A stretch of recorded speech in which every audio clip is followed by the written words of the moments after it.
frame winner now. I've got all your names folded up on a piece of paper earlier. Shake it a bit, just put your name out, and then that's the winner.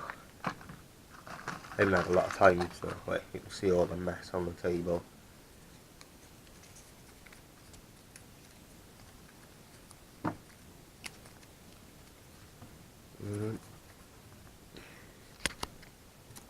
Let's see.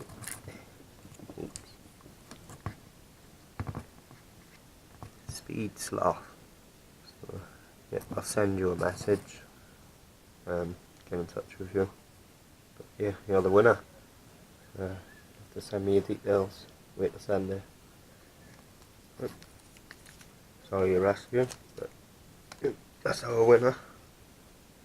Yeah, you'll be getting the frame, and I think I've got a strap as well to go with it.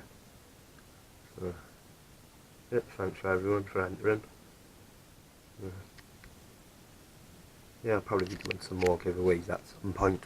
I'll probably pick like antennas or something like that next time, so everyone can sort of get involved. We didn't have too many actually get involved with this. It was only about 18 who actually left a comment on the frame. So yeah, next time I'll try and pick like, I don't know, I'll get like a decent antenna or something like that. So then it's more suitable for everyone. Like, so, yeah. Don't forget to subscribe and like and leave a comment.